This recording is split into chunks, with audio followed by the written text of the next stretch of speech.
Hola a todos los estudiantes. Seguimos entonces con el segundo video, el cual trata acerca del género lírico. Todo esto para recordar, reforzar la importancia de los elementos del género lírico y también para que obviamente ustedes puedan resolver las guías que están en la plataforma del colegio. El género lírico entonces es la forma poética a través de la cual el poeta expresa sus sentimientos, su interioridad, sus emociones y su estado de ánimo. El concepto de la lírica se origina a través de la lira, el cual era un instrumento musical de cuerda que utilizaba el poeta para poder acompañar y darle ritmo a su historia. El género lírico se divide en dos elementos. Uno son los elementos constituyentes de fondo y los otros son los elementos constituyentes de forma. Los elementos de fondo tenemos al hablante lírico, al temple de ánimo, a las actitudes líricas, motivo lírico, objeto lírico. Y de acuerdo a los elementos de forma tenemos verso, estrofa, ritmo, rima. Partimos entonces con los elementos de fondo y los vamos a explicar uno por uno y también sus diversas clasificaciones o ejemplos. Tenemos entonces el primer elemento, que es el hablante lírico, que es la voz en la narración lírica. ¿A qué se refiere esto? No deben confundirlo con el autor del poema, no, sino que es esa voz que está en la narración lírica. No deben confundirlo con el poema, sin embargo, es cuando el poeta está escribiendo, es como la persona por la que se hace pasar. Por ejemplo, en este poema dice: Madre, cuando sea grande, ay qué mozo el que tendrás. Te levantaré en mis brazos como el son del herbazal. Acá el madre es una pista clave, al igual que qué mozo el que tendrás.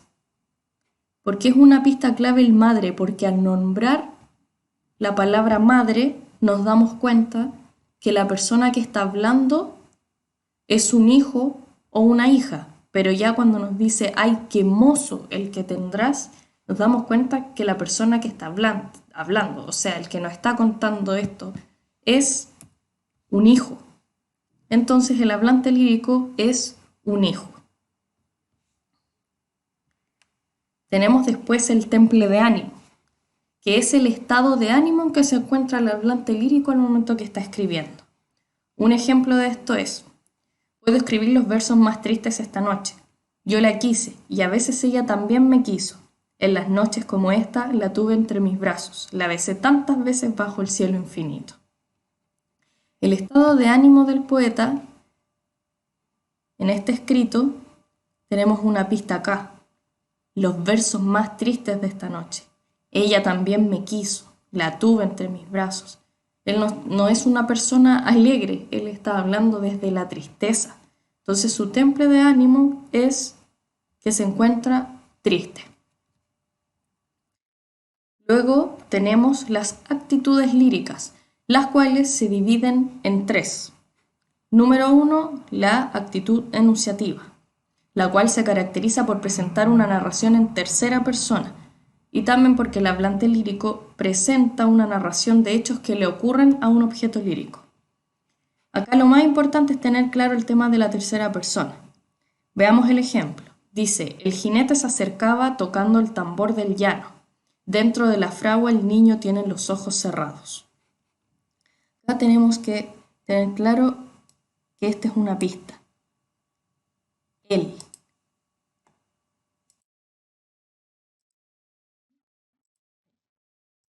Él.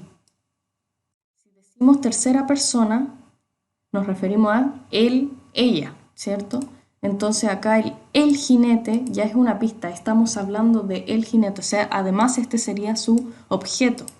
Estamos hablando en tercera persona, por lo tanto estamos en actitud enunciativa. Luego tenemos la actitud apostrófica, en la cual el hablante lírico se dirige a una persona, o sea, se dirige a un tú. Por lo tanto, esto es en segunda persona.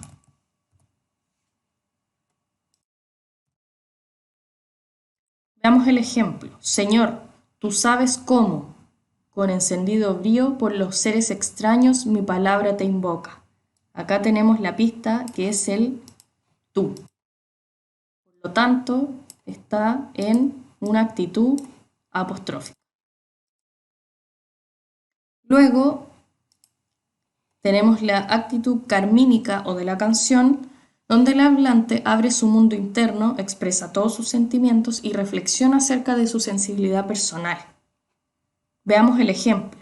Soy un alma desnuda en estos versos. Alma desnuda que angustiada y sola va dejando sus pétalos dispersos.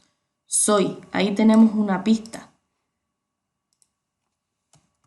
Yo soy, está hablando en primera persona. Por lo tanto, primera persona, yo soy, ahí tenemos el yo de primera persona, nos referimos a la actitud carmínica. Seguimos entonces con el cuarto elemento importante del género lírico, que es el motivo lírico. El motivo lírico es la idea, situación, emoción o sentimiento sobre el cual el hablante lírico construye su poema. Por ejemplo, ya no se encantarán mis ojos en tus ojos, ya no se endulzará junto a ti mi dolor, pero hacia donde vaya llevaré tu mirada, y hacia donde camines llevarás mi dolor. ¿Por qué razón el hablante escribe esto? ¿Cuál es el motivo para escribir esto? A eso se refiere. Si nos damos cuenta, acá esta persona está escribiendo esto por un motivo doloroso, por un motivo triste. ¿Pero de qué? ¿Hacia qué? Entonces el motivo de esto es la tristeza por no estar cerca de un ser amado, por una persona que se lleva su dolor.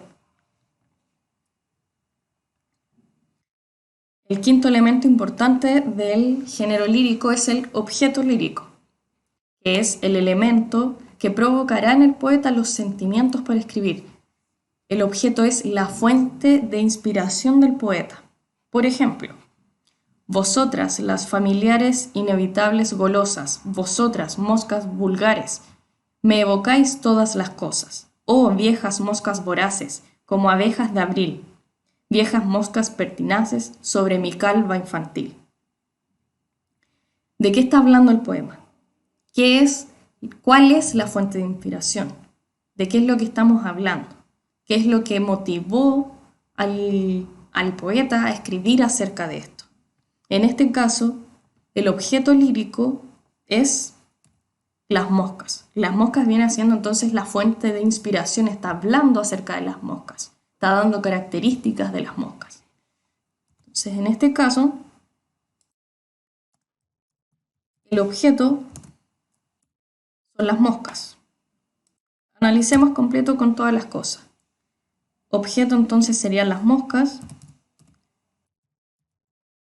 El hablante, veamos, vosotras, las familiares inevitables golosas, vosotras moscas vulgares, me evocáis todas las cosas, oh viejas moscas voraces, como abejas de abril, viejas moscas pertinaces sobre mi calva infantil. El hablante es una persona.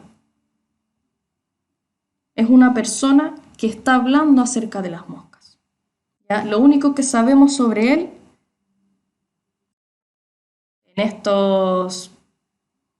en este texto que dice sobre mi calva infantil. Podemos decir entonces que el hablante es una persona que es calva. Es la única característica cercana que tenemos acerca del hablante. Persona X que habla acerca de las moscas. Tenemos entonces el objeto, el hablante y veamos el temple. Temple de ánimo. En estas estrofas nos podemos dar cuenta que el hablante lírico no habla muy bien de las moscas, moscas vulgares, las trata de vulgares, de voraces. Su temple de ánimo, entonces, ¿qué sería? ¿Una persona alegre, una persona triste? No es una persona que está enfadada, es una persona que está enojada con las moscas. Enfadada. Y el motivo, en este caso, ¿cuál sería el motivo, la razón por la que esta persona, por la que está hablante, está hablando acerca de las moscas? El motivo puede ser la molestia o el enojo por la actitud de estas moscas, ¿por qué son tan vulgares? Puede ser entonces motivo por la molestia que le provocan las moscas, sí.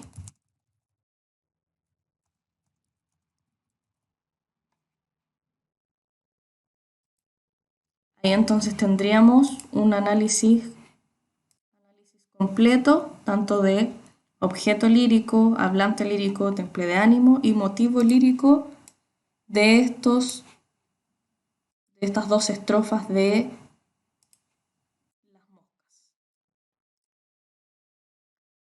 Pasemos entonces a los elementos de forma. Acá tenemos verso, que el verso corresponde a la línea de escritura en el poema, y la estrofa al conjunto de versos. Y en cuanto al ritmo, es la musicalidad del verso, por lo tanto, la musicalidad del poema. Veamos un ejemplo de esto acá mismo en el texto de Las Moscas. En este caso, estos serían los versos. Tenemos acá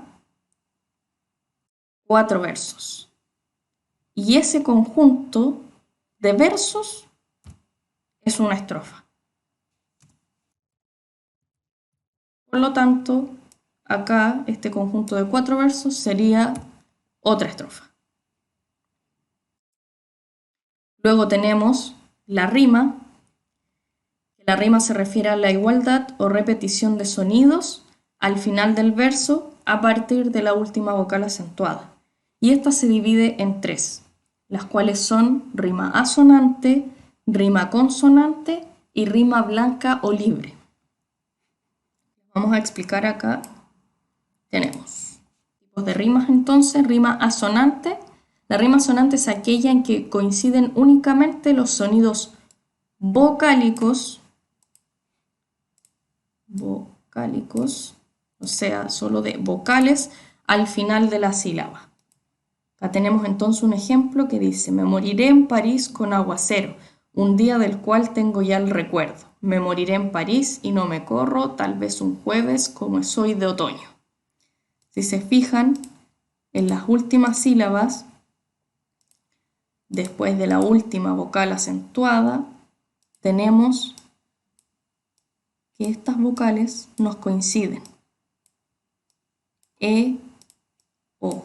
Ahí tenemos entonces que esta coincide con esa.